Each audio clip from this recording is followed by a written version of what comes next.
Ես ուզում եմ երկու արձանագրում անել, մեկը, որ Հայաստանը ավտորիտար պետություն է, եկեք սա իսկապես բոլորս գիտակցենք, արձանագրենք, որտեղ եթե սա մենք չենք անում, մեզ սխալ ճանապարհով է տանել։ Հայաստանի իշխանությունների համար գոյություն չունի Հայաստանի սահմանություն, գոյություն չունի Հայաստանի օրենքներ։ Նրանք անում են ինչ ուզում են։ Եվ այս վերջի շրջանի դերի ունեցած դրան նախորդող շրջանի բոլորը գալիս են գոչելու, որ իսկապես Հայաստանը այսօր ավտորիտար պետություն է։ Եկեք սա արձանագրենք։ Մեր ժողովուրդը սա լավ պետք է գիտակցի, որովհետեւ հետագային ինչ-որ արվելու է, լսելու ենք, տեսնելու ենք, ոչ զարմանանք, ոչ ապշենք, ասենք ոնց եղավ, այդպես է լինելու, որովհետեւ մենք ապրում ենք ավտորիտար իշխանության ներքո։ Այս իրավիճակին իհարկե տարբեր մեկնաբաններ, քաղաքագետներ, տարբեր անվանումներ են տալիս օկուպացիոն ռեժիմ եւ այն, այդ բոլորը ընդունելի է, այսինքն տեղավորվում է, էլի, այս դրամապանության մեջ։ Այնպես որ այնտեղ տեղակերպումներից ուղղակի եկենք արձանագրենք օկուպացիոն ռեժիմի ժամանակ էլ սահմանություն չի հարկվում, օրենքներ չեն հարկվում, հիմա ուզում եք օկուպացիոն գոչեք, ուզում եք ավտորիտար գոչեք, Կիևի համացումը փաստ է, որ այսօր մենք սահմանություն օրենքներ իշխանությունների կողմից չի հարկվում, մենք իսկապես ավտորիտար փուլում ենք։ Սա պետք է մեր հիմնական գիտեք ուղենիշը լինի, որովհետեւ ժողովուրդը ինքը կողմնորոշվի, թե ինչ է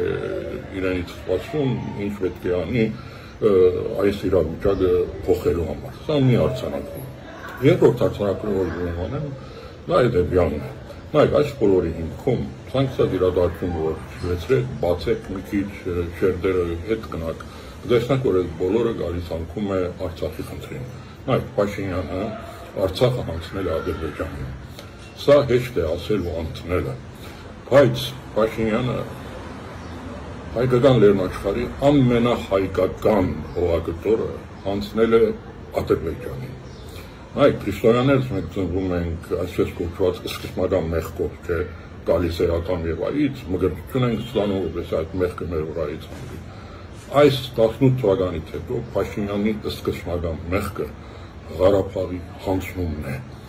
Մի անցնի իր սխալների արդյունքում մտածված չմտածված էական չի, Փաշինյանը Արցախը հանձնել է Ադրբեջանին, ամենահայկական հողագտորը, հազարամյակներով հայերով ապրված, երբեք Ադրբեջանի կազմում չեղած հողագտորը, անկախ Ադրբեջանի նկատի ունեմ, հանձնել է Ադրբեջանին։ Սա Փաշինյանի իր իշխանության սկզբնական մեղքն է, եկեք սա չմոռանանք։ Եվ սրանից Փաշինյանը մգրտություն չունի, սրա մգրտությունը չկա, որ այս մեղքի իր վրայից հանվի։ Միակ իր ելքը, իր մգրտությունը իր իշխանության մնալն է։ Նայեք, այսօր մենք պայքարում ենք միջանցքի դեմ, սահմանություն փոխելու դեմ, Մինսկի խմբի չեղարկման դեմ, այդ բոլորի դեմ մի արդյունավետ պայքար կա, Արցախի հարցը կենթանի պահելով։ Ի հեճուկս Փաշինյանի Արցախի հարցը փակված չի։ Ես սա էմոցիոնալ դեսանգնից չեմ ասում։ Գիտեք, որ Արցախի խորհրդարանը 2003 թվականի վերջերին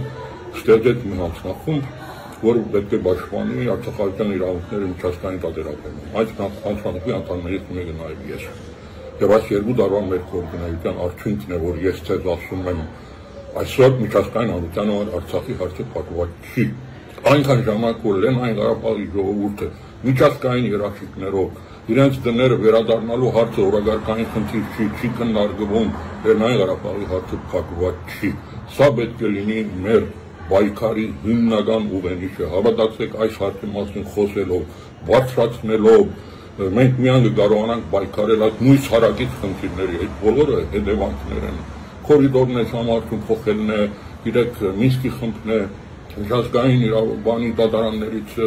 ուրեմն ընդունված օրենքների չեղարկումը, այդ բոլորը հետևանքներ են։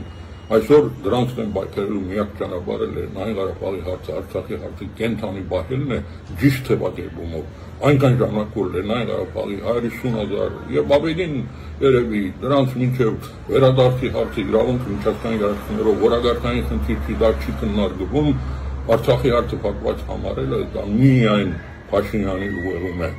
Ես կարծում եմ Ադրբեջանին էլ դա լավ գիտի։ Միջազգային հանրությունը միանշանակ այս հարցում աջակցում է։ Ես նորից մեր հանձնախմբի արդյունքներից եմ ասում, կա Արտադրության միջազգային թատրոնի որոշումը, որ բացատրում է Ադրբեջանին ուրեմն ապահովի Արցախայցյան վերադարձը, Ղարաբաղի խորհրդարանի երկու որոշում 24 թվականին ընդունված, որտեղ նույնն է ասում, վերջերս Շվեյցարիայի խորհրդարանի որոշում, որ արդեն դրամատվում է պրոցեդուրա, ֆորում, որտեղ պետք է Ղարաբաղի ներկայացուցիչները եւ Ադրբեջանի ներկայացուցիչները նստեն խոսեն իրենց վերադարձի մասին, եւ հավատացեք, այս բոլորը միջազգային շատ լուրջ աջակցություն ունի, այնպես որ սա պետք է լինի մեր հիմնական գրավականը, սրա մասին պետք է խոսել, Արցախի հարցը ի հեճուկս Փաշինյանի գոյություն ունի, առկա է, կենթանի է եւ դա մեր կողմից պետք է հետապնդվի, նայեք հետ Փաշինյանական շրջանում, ես ձեզ ամենապատասխանատվորն եմ ասում, հարցը պատրաստ է, ցանկացած ազգային իշխանություն դա կարող է վերցնել եւ բերել բանակցային օրագար, կա դրա իրավական հիմքը, կա դրա ուրեմն քաղաքական հիմքը Եվրոխորհրդարանի որոշումով, կա նրա պրոցեդուրային հիմքերը եւ սա ունի շատ լայն միջազգային աջակցություն, այնպես որ Լեռնային Ղարաբաղի հարցը իր ժողովրդի վերադարձի խնդիրը այսօր ակտուալ խնդիր է,